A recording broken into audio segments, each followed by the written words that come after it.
Hi. Yesterday was a crazy day. It's just chaos. That might be a wake surfing first. I woke up at 5 a.m. I drove down to Miami and did lessons with these 4 9-year-old little girls. Curtis was the absolute best and stopped and got me an acai bowl on the way. I arrive. I need a stretch. Welcome to Miami, baby. I don't even know if I can move my legs right now. And the sweetest little girls are there waiting for me. I started the wake surf lesson off by just like talking to the mom and the girls and just finding where their skill levels were and where they wanted to be after the lesson was over. The girls range from never trying wake surfing before to hoping to drop the rope by the end of the day. Before the little girls went, I did a little demo run. Are you good at dropping the rope? Okay. Yeah, I've done it a couple times. And I love being able to do this because it shows them what they're about to do, and I'm a very visual learner, so I try to teach that way. Now all we gotta do is keep our knees bent, just like this, and our arms straight, and we keep our feet flexed. Do you know what flexing your feet means? Yeah, like this. Yeah, so we don't point them to the board like this. You see how the board doesn't come to my feet? Yeah. We flex them so that the board, when I push down, comes to my feet just like that. And I stay super long. Introduce yourselves. My name is Suede. Suede absolutely crushed it. She had never done wake surfing before. She honestly picked it up pretty quickly. Her biggest issues were that she wasn't pushing evenly with her feet. So if you pretend that these are my heels, it's like when you're leaning to one side and falling. Or if the board's kind of wobbling like this, a lot of times it's just telling them just to relax and honestly showing them how to push evenly with their feet. But she went from falling trying to get up to actually being able to stand there and like getting over the wake. She had such an amazing progression. My name is Lulu. Lulu had already had some experience before. With her, it was teaching her how to drop the rope. So I was able to get on the back with her and kind of show her the different body positions. We keep our chest up, we keep our knees forward over our toes so that they push weight on our toes.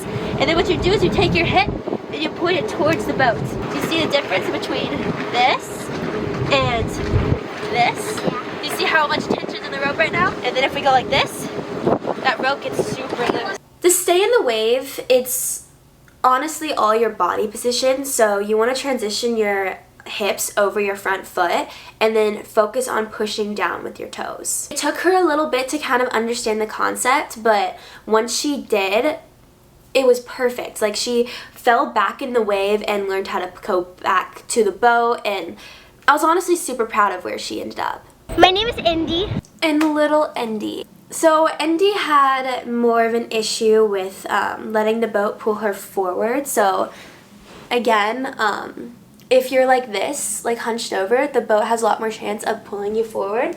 But if you have your back straight and not necessarily leaning back like this, because then you can just slip out, but if you just think about having good posture just like this, that's really going to help you when you're trying to get up. Also, pushing with your heels does help out with that too. She did also have some issues with not keeping even feet, is what I like to say, and that's where you're pushing evenly with your feet. She ended up at the end figuring it out and was able to even get over the wake, which I was, again, so proud of because she has never wake surfed before. So she was able to get up and get over the wake, which is such a good progression. My name's Noah. Noah. Oh my gosh, she probably made the most progress over anybody the whole day. She had tried to wake surf before, but she couldn't figure it out. But she went from not being able to get up to getting up not only with me, but without me, which is so hard for kids to figure out. So I was so excited for her for that. I was able to get in the boat then and kind of give her a couple tips on the boat. But honestly, I was blown away. Just as an overall tip for helping kids, or even anybody honestly, to get up, just tell them to relax and let the boat pull them up just like a friend would. If they're fighting the boat a lot, this is going to be one of the biggest tips for them. All in all, it was such an amazing day. They get so excited just to watch you do what you do every single day. I think it's funny because I fell on a trick I don't normally fall on, but these little girls were just so in awe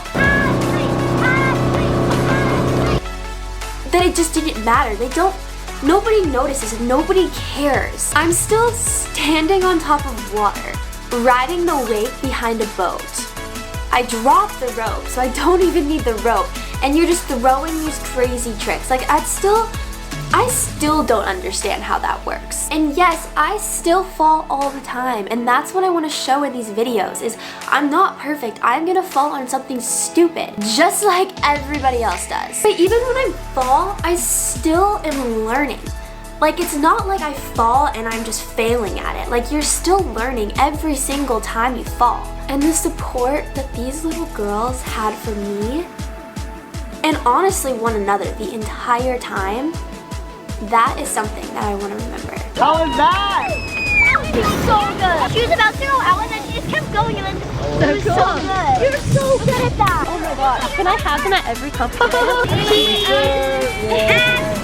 Subscribe! I don't want these vlogs to be this like unachievable, just like crazy life type of thing. Like, life is hard sometimes and it's hard for everybody, and make the most out of it. I don't know, that's all we're trying to do. Getting a little sappy here, but appreciate all the support. Bye.